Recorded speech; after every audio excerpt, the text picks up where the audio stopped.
welcome to a moment of pause. It is another beautiful day in the neighborhood. I'm so glad you could join me. I have had many conversations with people who know that I do this work and who know that I completely enjoy this work and who know that the work of inclusion and inclusive practices and creating a more equitable society is really a part of my identity and the rent that I pay to live on earth, right? That's kind of the way that I envision it.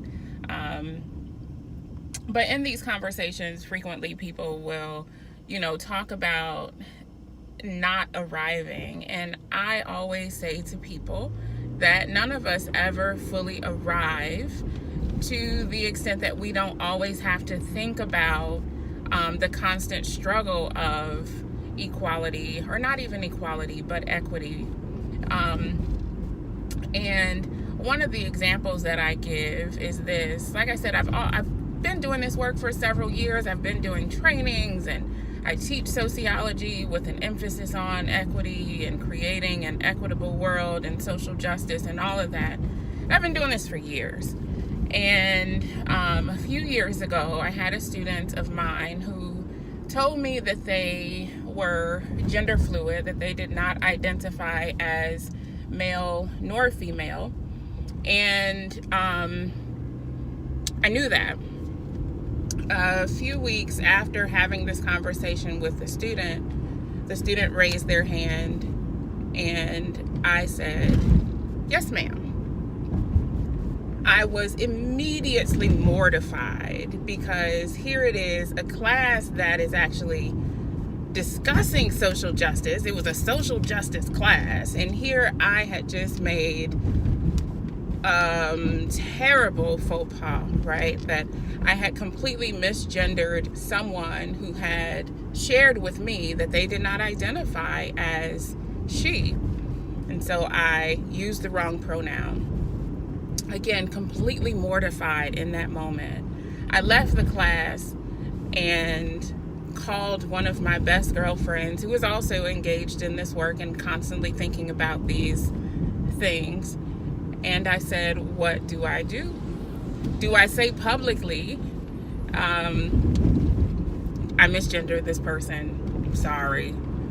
Do I pull the student aside, and what do I do? How do I handle this situation? Do I immediately send an email?" That was the way that I felt. Like, I need to immediately send an email because I made that mistake, and now I feel such guilt about the mistake that I made in misgendering them.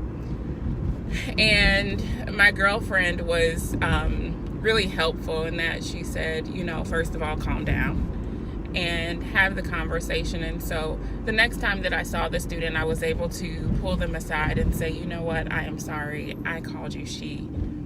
I completely recognize that that was a mistake. That was a faux pas that I made." And so in that moment, it helped me, though, to realize again, really, that none of us ever fully arrive. That, in the words of Angela Davis, freedom is a constant struggle. That we are always, even for those of us who are doing this work, we are always kind of thinking about our own biases and evaluating how we are interacting with people, how we are using our own privilege or lack thereof to, again, create a more equitable society, a more just society.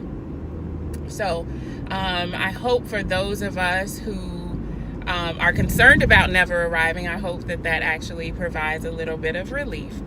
But for those of us who feel like we have arrived and that we know that it gives us a little bit